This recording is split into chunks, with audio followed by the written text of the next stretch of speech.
தமிழ் மக்களின் உணர்வுக்கு மதிப்பளித்து அந்த நாளை விடுமுறை நாளாக, ஒரு துயர நாளாக, தமிழின மக்களின் துயர நாள் என்று அறிவித்து விடுமுறை விட முடியாதா?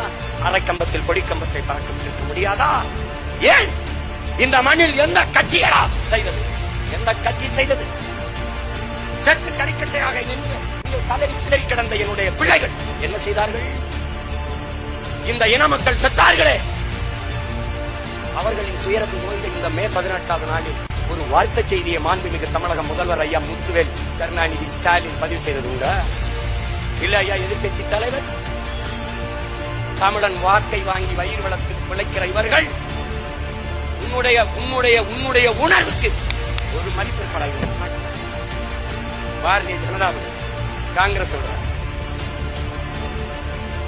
இந்த மண்ணுக்கென்று தொடங்கப்பட்ட கட்சிகள் உனக்காக நின்று இருக்கிறதா? சொல்லு. உன்னை சுதந்திரமா இந்த கூட்டத்தையாவது நடத்த விட்டுக்கிறதா?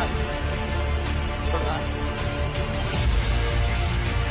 இத்தனை நாள் இல்லாத இன்னைக்கு போய் மாநகராட்சி நடத்துகிற பொருட்காட்சி, கலை பண்பாட்டு நிகழ்ச்சி நடத்தப்பட வேண்டிய அவசியம் இல்லை. தனியார் முதலாளி நடத்துகிற நிகழ்ச்சி பணம் வாங்கி கொண்டுதான் உள்ளே அனுப்புவான். இன்னைக்கு மட்டும் கட்டணம் இலவசம் என்று அறிவிக்க வேண்டிய அவசியம் ஏன் வருகிறது? ஏன் வருது? முன்னாடி நிற்பவன் பிரபாகரன் மகன் என்பதால் என்ன